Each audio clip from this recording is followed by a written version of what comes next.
The Dingers podcast is on the air. I'm your host, Mitch.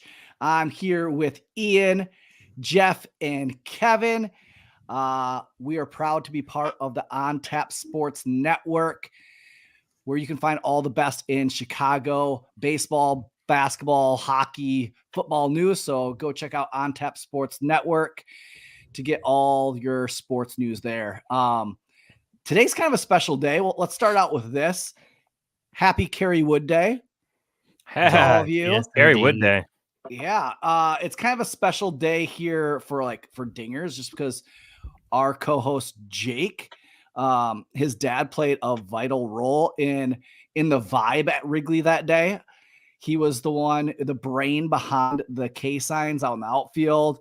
And I feel like he made that day even better. Like what Kerry did on the field was awesome, but people will always recall that day, those signs out in the outfield in the jerseys with the 34 different jerseys.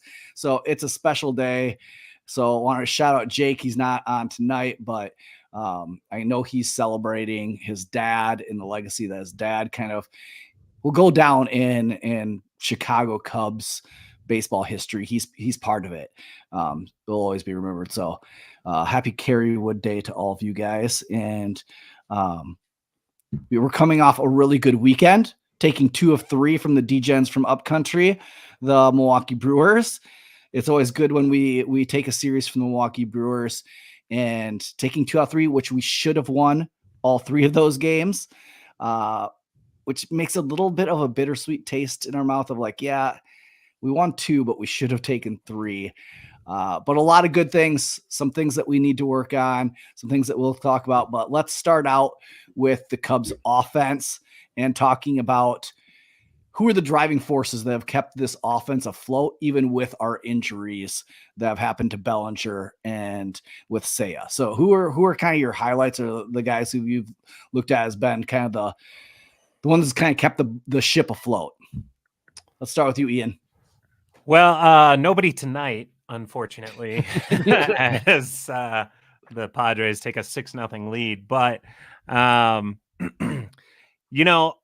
oddly for me, one of my MVPs of this little stretch as of late, because he went through a little bit of a scuttle where he was kind of slumping a little bit, is Morel. Like just some really timely homers that seem to inject a little bit of life. And then just in the past couple games, in fact, this series this past weekend, I got to give it up to our, friend of the podcast, Patrick Wisdom, like pretty decent little showing this past weekend. Drew some walks, a single that was basically the difference in a game, like, and then a dinger, just so. I guess if I had to shout out 2 specific players, it'd be them. But to your point, it's been a massive team effort up and down the order right now. Yeah, every day it seems like it's somebody new. Yeah. Dansby yesterday providing some offense. Nico has been hot. Talkman went through a stretch. Yeah, it's been a different guy kind of every week. You bring up Christopher Morel. Since April 20th, he has 4 home runs, 10 RBIs. His base on ball percentage is 17.7%, and his K rate is 24.2%. And so those are both like base on balls up. I think he walked. Did he walk 3 times yesterday? He did. He was 1 for 1 with 3 walks and an RBI. I think it was like an RBI. Yeah, right. So his K percentage is down, and his walk percentage is up. So like, even when he was going through that cold stretch there for like a week and a half, 2 weeks, like, yeah, he still was getting into good counts. And so you knew that was eventually going to turn around for him pretty quick. I was just waiting for it to happen. And then he went on a homer streak. It helped my in the Dingers, because I picked him 3 straight days when he hit all the home runs. So really good things to see out of him. But Nico's been hot as of lately. What have you kind of seen out of Nico there, Jeff? Timely hitting. Good defense. So, yeah. I mean, you guys took everything. You guys took the I'm low sorry, hanging fruit, man. We did. and you left me the crap. You're good. Nico Horner is not crap. No, he's not. In Nico's last 5 games, he has 8 hits, 3 doubles, 2 home runs, 3 stolen bases, 3 walks, and 2 Ks. Mhm. Yeah. That's a pretty good slash line. And so far, Great. his slash line over the year is 282, WRC plus of 119, and a strikeout rate under 10. That's crazy. You'll take that. The strikeout, like he's not striking out. Yeah. And the problem was at the beginning of the season, he was putting the ball in play. He was just hitting at 2 guys. Now he's finding gaps, and the slug is getting there. He's getting more doubles and putting the ball in the gap, kind of like the Nico of last year, where I think at the beginning of the year, he wasn't getting the ball lifted. And that was the same problem that we've had with Nico in the past, is getting the ball in the air. When he gets the ball in the air, not necessarily having to hit home runs, but when he gets the ball in the air and finding gaps, that's the Nico that's going to do damage for this lineup. Yeah, and I think him moving to the leadoff role really Yeah. kind of helped solidify that mindset for him. He went from being the guy worried about driving in runs to being the guy worried about getting on base for Tauchman and Morel to drive him in. Mhm. And you could see that in his play, just with the lack of strikeouts, good quality contact. He's not rolling over. He's been fun to watch. Yeah, big time. And I think one of the things that's been really impressive, just for this season during this abysmal injury streak that we have had, like every time someone's gone on the IL or it pops up like so-and-so's hurt, I'm like, why? What did we do? What I think has been super impressive is, Mitch, you brought up Morel's K rate, and even just like watching how this team is approaching their at bats this year. It's more patient. There's less pressing, with maybe the exception of Dansby up until recently. I felt like Dansby was maybe pressing a tad too much, but it's been a patient team. It's been a team that has been like, okay, I'll see a lot of pitches and I'll have a patient at bat. I'll have good at bats. And I think that attitude has kind of gone up and down the lineup for everyone at times. Just with a few unfortunate bad streaks, but I think for the most part, like, you're looking at a very different team and their approach to the mentality on how they're taking at bats now too. It's pretty impressive. Yeah, I wonder, like you talk about like the order, up and down the order, taking more pitches. When Seiya comes back. Now, last year when he was so hot, he wasn't taking pitches. He was being more aggressive. And you saw even early this season when he got going, he was swinging a little bit more. He was driving the ball more. When he comes back, will he pick up right where he left off? Because I don't want him to.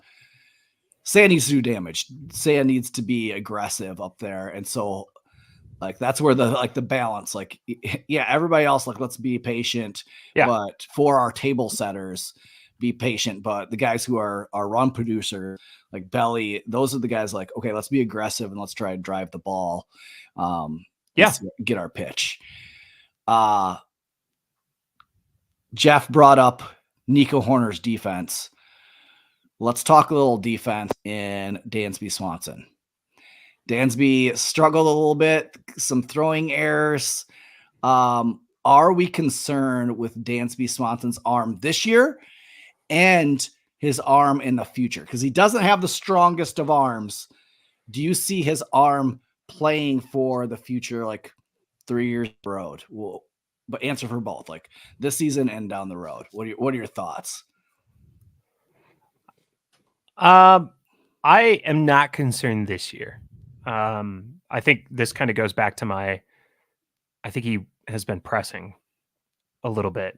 And I think that translates both in his offense and his defense a little bit, knowing that this team needs wins. They need some sort of leadership and some veteran presence to do something. So I'm not concerned about it this year.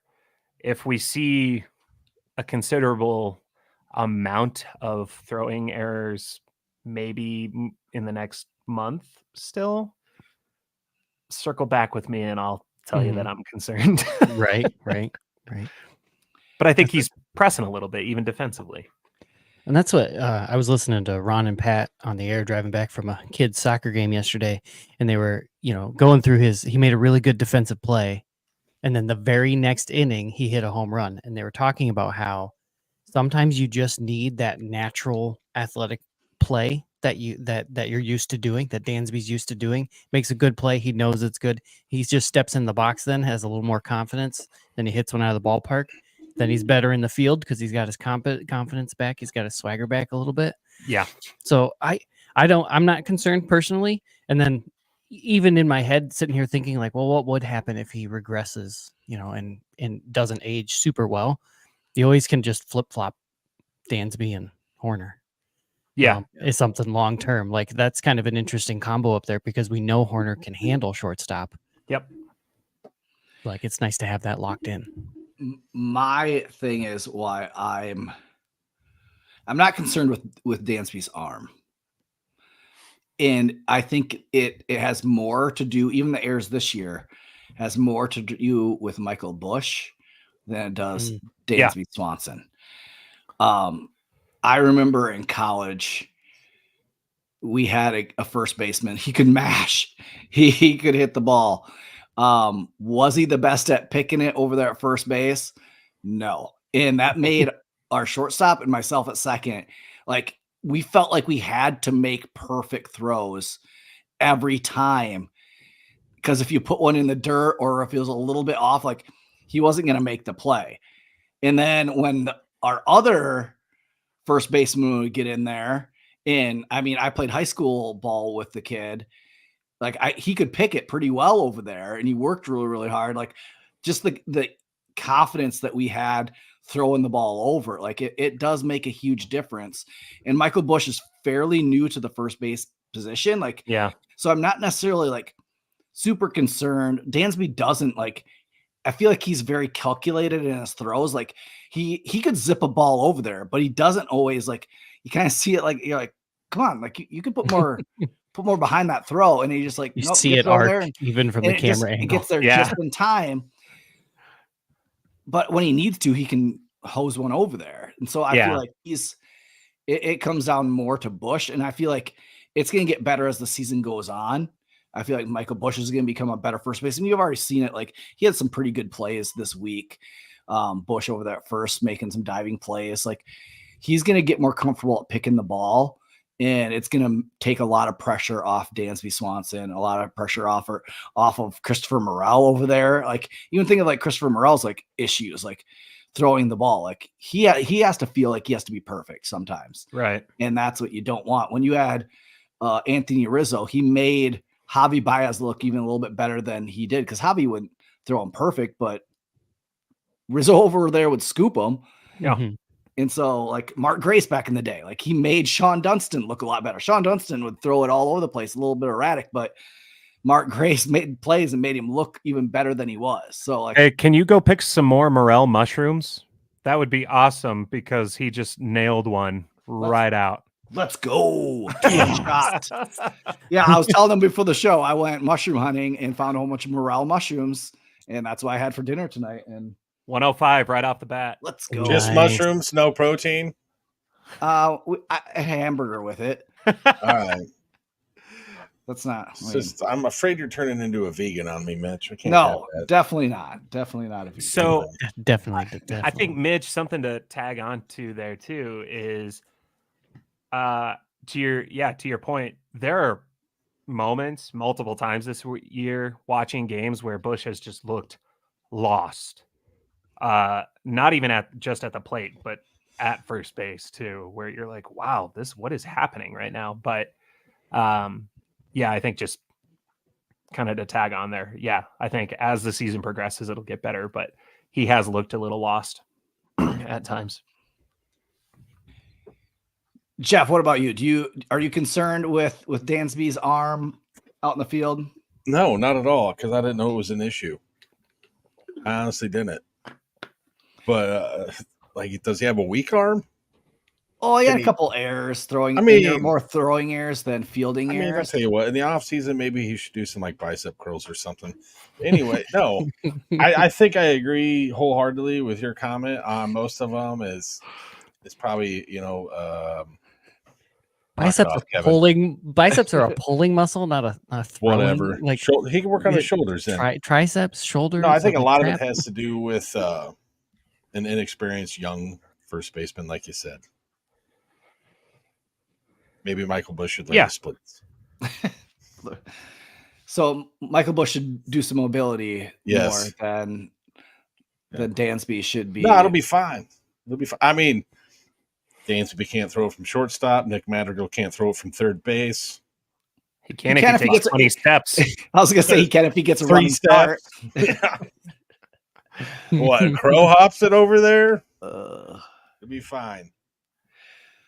All right, moving on. Let's talk starting pitching because that has been a huge bright spot for this team. We got 3 really good outings from Wisniewski, Tyone, and then the ass man Javier Assad again does it again. Just pounding the zone.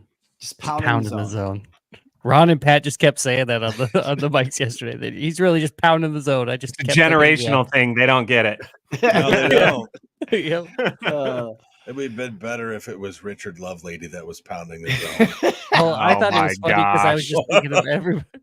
Yeah, touche. I was thinking of everybody who refers to him as ass man. I'm like, so ass man's pounding the zone. Got it. Got it. Here we go. Here we go. We still got Master Boney down at AAA. So, or no, I think he got no. No, I think he's up now. I think. Did I think he- it's a lot. I'm confused on all the ups and downs. Yeah, right. Well, It's been yeah, hard to because like figure the out. Iowa Been a Cubs lot of put them out lately. like 2 media releases a day. Yeah. It's hard to keep up with what's going on. Yeah. But I thought he was up. I Like I think him and Mervis switched. Oh, yeah, that Possibly. probably was it. Oh, I think you're right. Let's start with Wisniewski because this is his first real starting job where he got a start and he pitched phenomenally. 5 innings, strong, should have picked up the win. We had Elzele blow another Number kinda 5. game. Oh my gosh, man. And I'll say this. The Cubs would have the best record in baseball right now if it wasn't for 5 the blown saves. 6 or 7 bullpen and blown saves, 5 of them which being Elzele or 4 of them. Like No. it just hurts. But you have Wisniewski, he stepped in and pitched phenomenally. Should have got a win that day. You have Tyone. Like this is the Tyone that we paid for or that we thought we were going to get last year. Yeah. So Cubs fans have a lot of things that they need to take back or say I'm sorry to Tyone because he's been pitching amazing since coming back from the IL. And then you had Javier said all he does is get outs. That's all the dude does, just get Yeah, out. I didn't really have high hopes for Tyone when he started the season on the IL. It's like, what are we going to get here? Yeah. You know, it's like when you get a new car and you bang the hell out of it and you got to go get it fixed at the body shop and now it's got all these rattles and shit. I'm But no, never he's- riding in the car with you. right. He's, Wait, you purposely take a new car and beat the crap out of it? Like no. But I mean, I've driven in larger cities. I know how people Are you drive allowed to their rent shit. cars anymore? No, I'm not. But no, it's been a nice surprise to have him pitch so well. Because I really didn't. And we've needed it because our bullpen has been so depleted. Like I think it was 2 weeks ago, Ian, you talked about when you were on, like, hey, our starters need to pitch longer into games. We need more innings. And since then, we've seen that. So thank you, Ian, for letting the Cubs rotation know that. Because I think they listened. Look, I called Tommy. I told him the strategy to winning is they got to pitch longer, dude. They can't pitch shorter. They got to pitch line. And clearly, they got to pitch longer and not give up runs. And Yeah. I think if we score more, then at the end, we win. But yeah, I mean, JMO, like, he's been a godsend off the IL. Like, and I am sure I was hypercritical of him at times last year, but I think a lot of people were. I think, maybe almost everyone that I know might have been. But, Mitch, you and I were talking before the podcast, like, was he were they just not letting on how maybe injured he might have been at times last year? And if this is what he looks like, fully recovered, in great shape and healthy, I will take this all year long.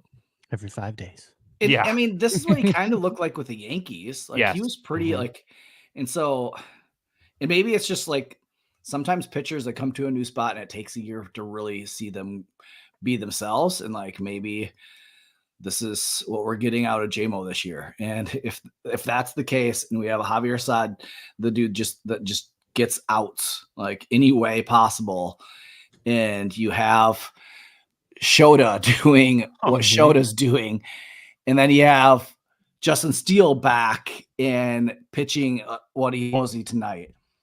4.2. 4.2, 3 hits, 0 earned runs, 1 base on ball, 2 Ks, 68 pitches. Like if it's great. Justin Steele doing Justin Steele things, like our rotation is really, really strong.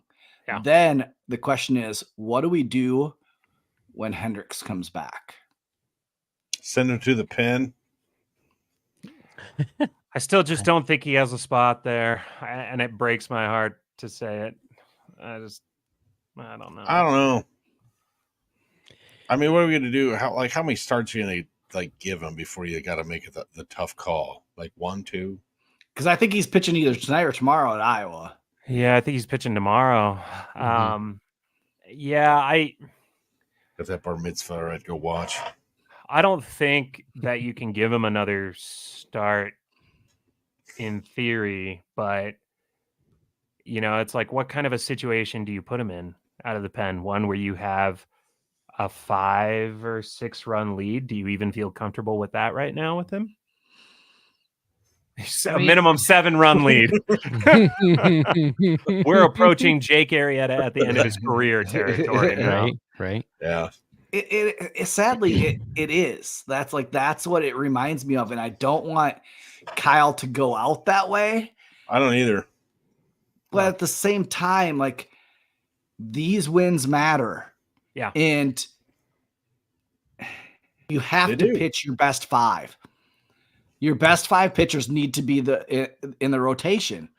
Like, we can't just keep giving away games to try out guys when you have dudes that have been pitching really, really well that deserve a spot. Javier Assad deserves a spot in this rotation. He has done enough over the course of last year and this year to deserve a full-time spot in this rotation.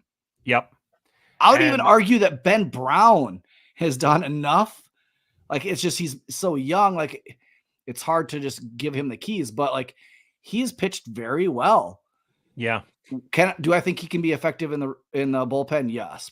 He's probably the best one down there. But like, I don't know who you would take those starts away from out of the 5 that we have left to give Kyle Hendricks a start. I mean, maybe there's some weird chemistry that you could do where, every other one of Kyle's starts goes to Hayden and or Ben Brown, Right. and just let them figure it out for themselves. Like, they're both so valuable to the bullpen at this point too. So you're running into an issue of, who do you take out of the bullpen and who do you leave in the bullpen, or do you just let them compete for those starts that used to belong to Kyle, and Kyle just hangs out and assistant coaches with Tommy? I don't know. I don't know. There's not a good answer for this. Player manager, but then he's just eating up a roster spot. Like, yeah. And it's like, I think if we obviously need some bullpen help. And I know, Mitch, you want to get to that. So it's like, maybe there's a conversation to be had of like, when that help comes, do we feel a little more comfortable maybe giving Kyle some starts back, every so, like, I don't know.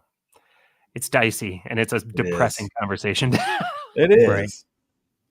I mean, I remember when we first got him from Texas and I saw him pitch, and I'm like, oh my God, this guy's terrible. but then he got so much better and was one of our best pitchers for a handful of years. And now is his arm going to fall off? What the hell's going on out there? I just am not seeing the movement that old Kyle got on his pitches. Yeah. He should try Vagisil. I hear that'll give you another 2 to 3 inches of drop on a curveball.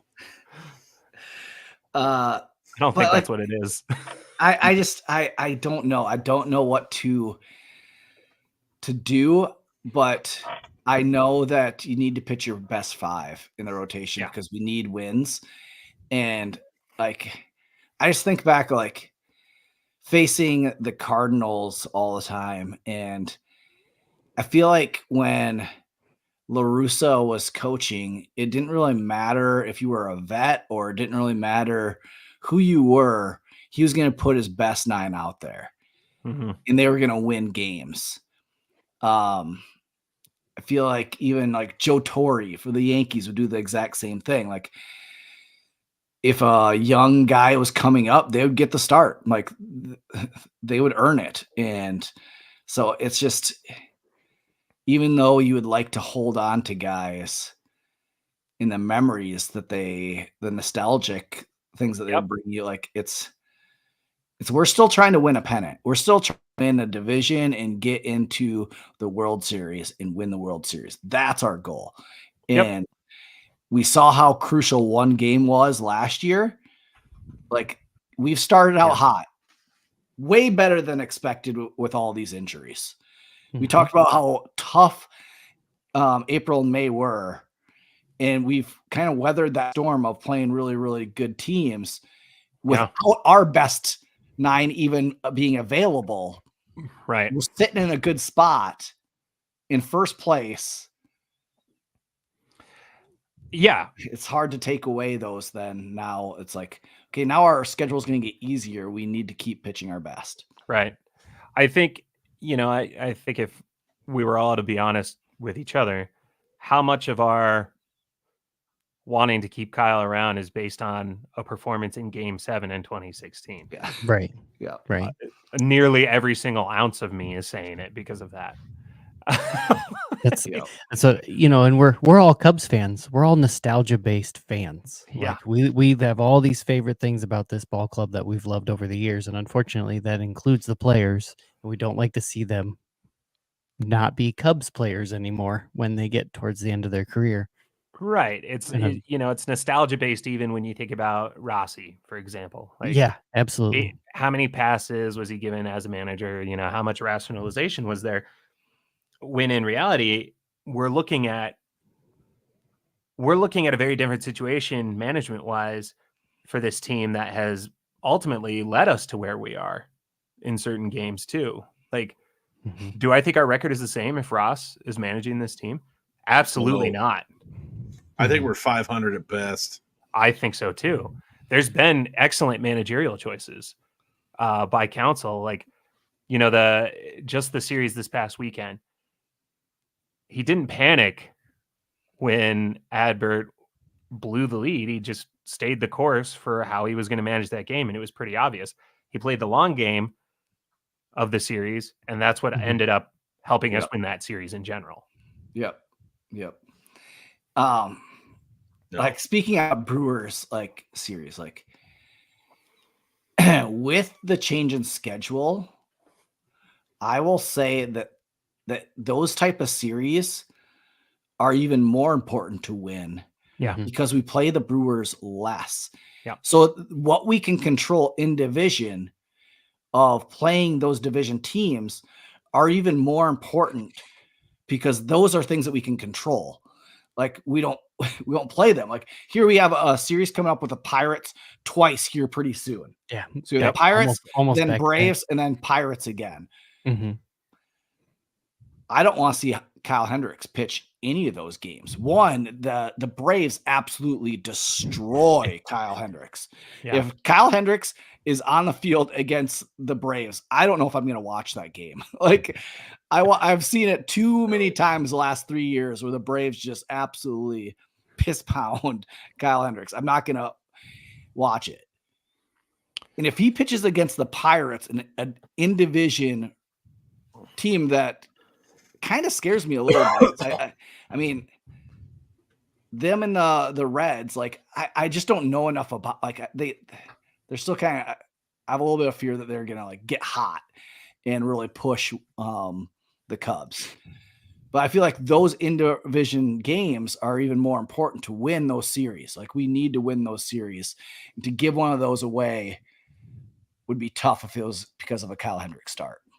Yeah. Scott threw up a comment, and I think we're kind of all in agreement here. This is the starting rotation we're waiting to see. Right. Steele, Shota, Assad, Horton, JMO. Yeah. We are only so patient up here, Scott. Which Horton looked good in his first outing. Did give up 2 runs. What do you have, like 6 Ks? Yeah, it sounds right. It was like Scott was probably at the 4 game. walks. Yeah, Scott, were you at that game? Tell us. Yeah. Yep. Yeah. Get Were your you sitting scorecard down up the here. third baseline? Where were you sitting? Was the sun in your eyes? But Get yeah, Yeah, I messed think Cade Horton, we're all excited. I mean, Yeah. I picked him up in my fantasy team. When I saw he got to Iowa, I was like, oh, he's gonna come up like in a month, and I was gonna stash him in the fantasy, but I needed another spot, so I had to let him go. But I'm gonna try to be the first one to claim him on waivers when he comes out. Well, look at Mitch being a GM. That's right. I got second place in the fantasy last year. Got to try to get back to the ship, you know. Nice. God, it's all this right. is worse than listening to Kevin talk about Dungeons and Dragons. Hey, they're pretty much the same thing. What are you, like a level 14 paladin, Kevin? No. Scott said he was third baseline, halfway up under the shape. Season tickets Nice. are a vibe at Principal Park. That's right. They are. That park is wonderful. It is. It's beautiful. It is. Yeah. It's got a nice backdrop to it. Mm-hmm. Ian, you brought up a little bit of the struggle that has been the Cubs, and that's been their bullpen. Yeah. What's the fix? Like, what's going to be the fix to this right now? Like, I think we talked about 2 weeks ago a little bit of like, who could we go get? Do we have any other names that we could throw out that like to fix this? Because it hasn't gotten better since we've last talked. Hector Neris is nervous. Neris, like I just get like super nervous every time he gets out there. Like I feel like he's better in the 8th inning. Yeah. After a rough start, Yancey's been great. Yes. He has turned it around. So in his last 10 appearances, 9.2 innings pitched, 2 hits, 2 earned runs, 13 Ks. I would say that's pretty good. And since then, he did pitch another inning, and he had 3 more Ks. When's Lewis Merriweather coming back? Julian? Yeah. Lewis. Who's Lewis? When Jeff doesn't know their first names, he just makes them up. I do, and you say it with such confidence. I know. You would be a fantastic weatherman. So good. Just so wrong, but the conviction had me convinced you were right. July 4th, it's going to snow 6 inches. I guarantee it. All right, bundle up, everyone. Merriweather's coming back soon. It's my understanding he's pitched. Yeah? Has he pitched already? If not, he was about to start, which is great. Him coming back. I think this team could use one more reliable arm in the pen. Like right now, our pen is, like you said, Mitch, unstable. I don't want to have to rely on somebody that you refer to as Nervous Neris. That sucks. So I'm going to throw out just a random name because I live in Colorado and am forced to follow along with what Colorado tries to pass off as a Major League Baseball team. They're on pace for 123 losses this year. All time, I think in MLB is 120. But there is a righty in their bullpen, Victor Vodnik, that I would be interested in the Cubs pursuing and seeing what that looks like. In 14 games so far this season, he's got a 2.29 ERA in 19 innings pitched and 18 Ks. And that's with playing games at Coors, as Jan Gomes just nails one out into the bleachers. You gotta be kidding Yeah. me. I just saw his batting average and stuff put up on the It's screen. atrocious. We should have taken a flyer on this guy. Yeah. Yeah, gas But, money has been broke. Inflation's been killing gas money this year. Yeah. But yeah, I think Victor Vodnik would be someone I'd be willing to see if the Rockies would part with. The Rockies are strange. They don't ever really want to part with young talent for whatever reason. Not because that talent just ends up being a Red Sox or a Yankees player within the next 3 years anyway. Mm-hmm. So to me, that's a name that I'd be interested in. You were right. Merriweather started throwing on Friday. Okay. Yeah, So- he is on the 60-day IL though, so it's still a little while before he'll get here, but Look, it'll be nice. it's fine. He'll get healthy. You know, Hendricks could go join Bryant out in Colorado. Do we really want to is that like the farm? Would we where Yankees have used like it is. Why would you send somebody who's getting cranked at Wrigley Field out to Coors Field? The Rockies do weird things? is that what the town folk say happened to their cat when they die? Just take them out to the farm. Yeah, Is that Colorado now? I think so. oh boy. I think it's put him out to pasture. Put them out to pasture. The farm, yeah. Dave Kaplan mentioned since the Marlins have started early trading, with a rise going to the Padres, Marlins closer Tanner Scott broke out last year, a 2.13 or 3.1 ERA over 78 innings, has a 33.9 K percentage, really low base on ball percentage, really low barrel. Like guys just don't get barrels off of him. So that's one. Also, it was put out today that the White Sox will be looking to trade Michael Kopech as well as like 5 other guys. One was Tony Pham. Like Tony Pham has been hot with the White Sox. Like I figured he just signed with the White Sox just to be traded to a contender at the deadline. That's been Tony Pham's like MO, which I mean he likes. It's a great MO. Yeah, I mean it works. I want to play in the playoffs. I want to play meaningful games. But Kopech, I think we talked about him 2 weeks ago. I'm gonna throw out a name I was thinking because I was just looking at teams that maybe are out of it already. And when I look at the standings and you go out to the AL East and you see Baltimore and the Yankees at the top, like those are 2 really, really stacked teams. It's going to be hard to knock them out. Maybe you could get another play or a wild card spot, but Toronto Blue Jays are in last place. They're 16-19. They have Jordan Romero as their closer. He's on the injured list right now. He's been since the beginning, but he's coming back here soon. He's been a great kind of closer back end arm for Toronto for a couple of years. He's on a 1-year deal. And that might be something that the Blue Jays would be interested in trading. Cubs would like that just because it's a short contract. If you don't have to give up a lot to get him, especially the Blue Jays being out of it, I'd love to pursue that. I don't know if that would be a shot. What do you guys think of that one? Do you guys know Jordan Romero very well? No, I've never met him. Thanks, Jeff. I'd be surprised if they did let him go. So I guess where I stand is like, it's very apparent. I think where it's very apparent now is like who's out of it and who the cream of the crop is. And then you have some teams that if they just made a few moves could rise up a little bit and rise to the top. The problem with how early we're talking about this is that it's so early that we're talking about this. Yeah. I mean, it was. I don't Ben want it to be So- expensive either. Yeah. And that's the thing is like, you do anything now and it likely is more expensive. Yeah, like I don't want other GMs looking at our farm system and thinking, "Oh, you want this guy? It's going to take these 3 guys.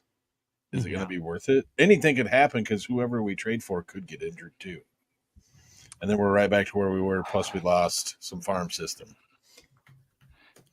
What's but like Mitch, what's his ERA? who's Tanner Scott's? No. Rivera. Romero? Yeah. Sorry, the kid you were just talking about. Oh, or he hasn't pitched Alpha yet Romero. this year. Oh, he hasn't even pitched yet. pitched. Yeah, so he's Okay. been injured since the beginning of the year. He's on rehab now. He's coming Okay. back. Yeah. But he's Okay. been their closer for the last 3 or 4 years. He's been all-star the last 2 years. Like the dude throws gas. So, Sorry, I'm but he's looking only at on some previous he's on a 1-year contract.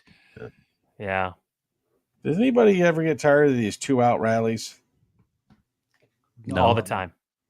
I mean, why Never. can't we do this with no outs? Because Morel's gonna come up and hit a bomb. He's going to Shut up, smack Mitch. one right now. And Well, then the Kevin's- game will be tied. Kevin, you picked Morel tonight? Is that who you have? I sure did. Sure Oh, did. look at Yeah. you. Stole that one right out from under Mitch. I can't remember who got Yeah. me back into picking first. Wisdom, wasn't it? Oh yeah, that's right. I had Wizzy. wisdom. Yep. Oh yeah, Thank you, Patrick. Yes. Thank you, Patrick. Greatly Greatly appreciated. In-house bullpen. Who do you trust and who do you want to see get the innings? Like who's our 6, 7, 8, 9 guy? Who, if you were to like line them up, who would it be? I'm gonna have I to see think- who's available. Our 9 is not on this roster. Yep, I would agree with that. I'm Right. sorry. Our Yeah. 9 is not on this roster. Our 7, dang it, we jinxed him. Our 7, I would like Yancey to be 7 or 8 consistently. Ben Brown sat like 6, 7. Yeah, Mhm. maybe Ben is 7. Maybe a reliable 7 would be Ben. Someone that I would trust too, and like that you could use multiple nights in a row too if you really had to. But I think and this is assuming that our starters continue to go 5 and 6 regularly. How about Yency Almonte? He'll be 7. Yeah, Or 8. it's 7 or 8. But we See, I don't. like- Our 9 is not on this roster. Yeah. Naris, I- Naris 8, and then Yeah, I would agree. Right now we need to go get a 9 at the trade deadline, and it Yep. might have to cost us. But that's why we've built a strong. You know what's weird? So I'm looking at these bullpen guys, and they got like their date of birth here. There's a handful of these guys that were born in 95. In 95, I was driving around drinking beer and smoking cigarettes as a 16-year-old. Isn't that crazy? Wait, you're driving and In I like to drinking. push. I like to push the limits there, Kevin. When I was younger. Yeah, wait a minute. just then. What is Just then. happening? Now there's Just Uber. now there's Uber. Now there's Uber. Let I somebody have else to worry drive about me around while I. That's Yeah, I right. think Mitch. I think you're right. I think Hector and Yancey on a if Hector can right the ship a little bit.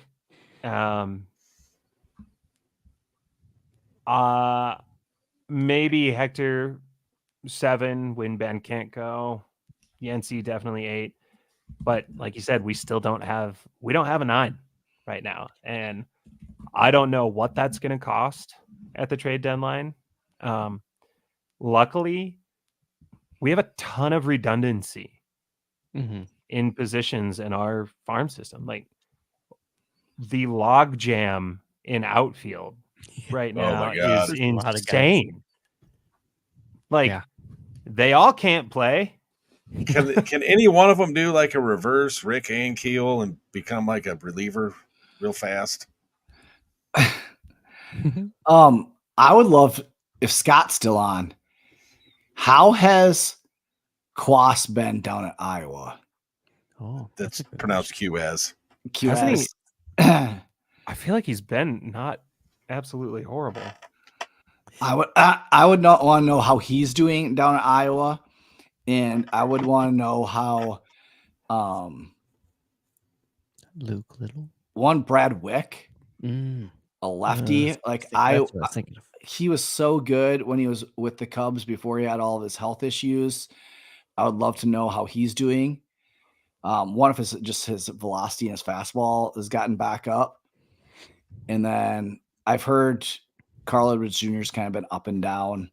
Fastball's not quite there yet. So, yeah, those are guys who I'd be interested. So, like, just saying more, the in-house, still our ninth inning guy is not there. Mhm. Yeah. Quas has been incredible.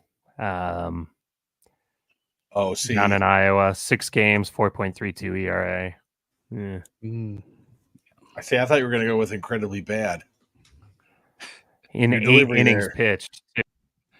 I said he Quas hasn't la- been incredible. Oh, I thought you Scott said says he Quas, has last 7 games, a 12 ERA. Not good, Not Bob. Not good, Bob. Not at all. Oh, Wait, who's boy. Bob? Bob is Jeff. your uncle? I don't have an Uncle Bob. I don't have family, Jeff. I know the feeling. I I know the feeling. Yeah, I don't know. I mean, I don't know what it looks like to get a closer, a reliable closer.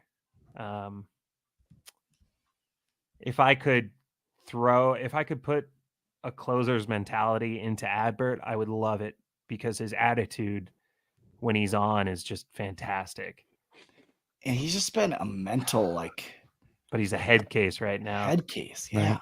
Yeah. I think he's got kinda want- callus on a finger that's gonna need some time, like maybe a paper cut on a knuckle. He needs to take a little time off. Or they could just slam his hand in a door. Okay, nothing Messing actually. around. That's mean, But- Jeff. Jeepers. I'm saying a phantom IL stint. You're like, no, let's take him out for 60 days. I say we motivate him. How do you propose we do that? You start cutting Hand in fingers the off. door. Jeez, Jeff, you're so mean. You don't need the left hand. I don't know. It's just I listened to his comments after he blew the 5th save, and it's like he goes, "Well, I hope one day that I get it figured out." What do you mean you hope? Hope don't Yeah. float. I mean, who's gonna pay anybody don't. any money that can't get anybody out? Hope don't float. Yeah. I do want to throw this stat because my buddy Jared Torkelson gave me this on Kyle Hendricks, just kind of loop back to a little bit of Kyle Hendricks talk. So he said Kyle Hendricks has given up bombs to 3 of the 16 players he's faced for the 3rd time in the through the order. Opponents are hitting .727 against him in their 3rd plate appearance. He also has 5 walks and no strikeouts in those 16 plate appearances.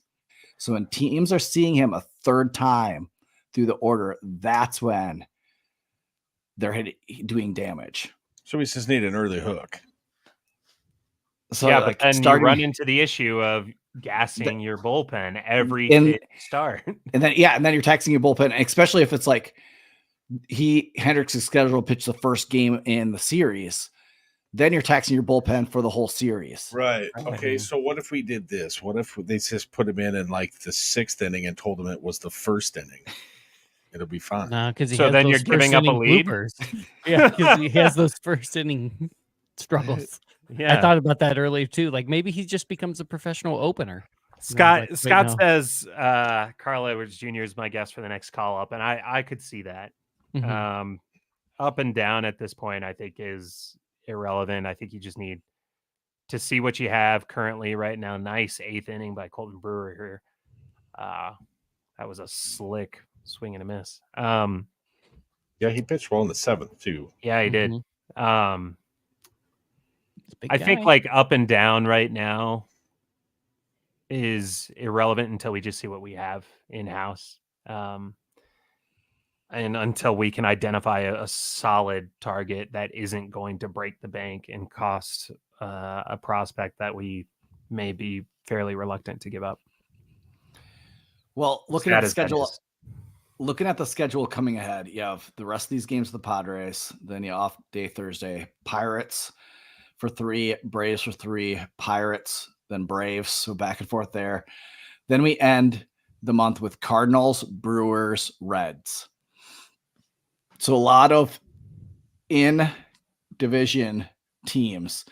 And then we get the White Sox, and our schedule is pretty light, I would say, for the month of June with the teams that we're going to play. So we have to get through this month, the rest of this month, and it's good that we're getting Seiya and Belly back.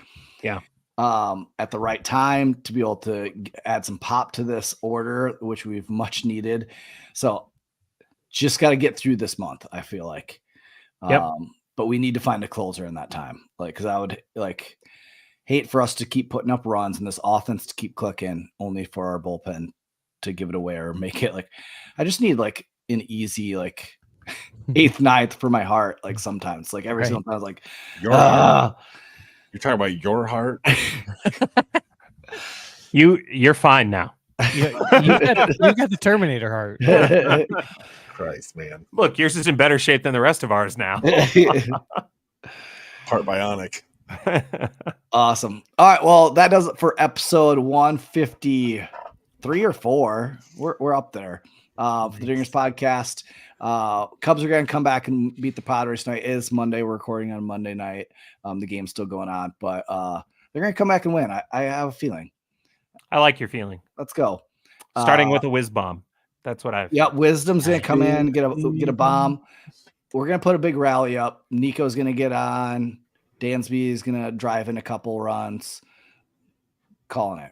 Bush is going to get a home run for me for my dinger picks. I don't think he is. I'm sorry, but Who's ready for tornadoes tonight in Iowa? Are you talking about thunderstorms or are you talking about those gas station things that give you the shit, Scott?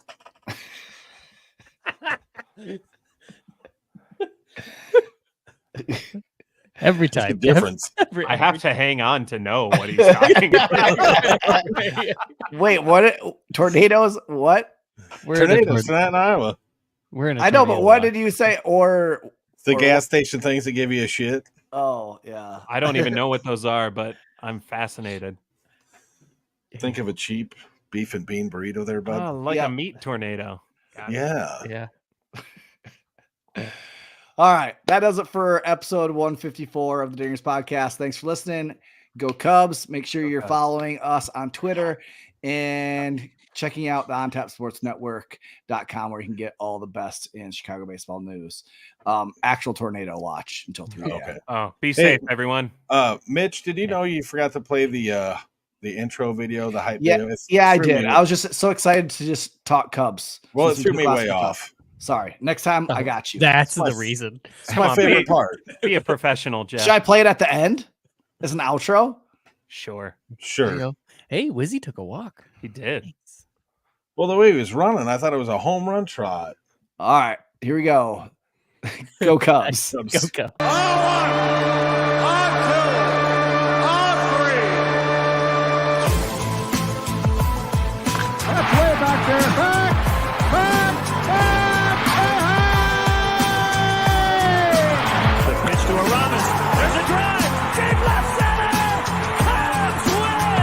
Montero drives one in the air.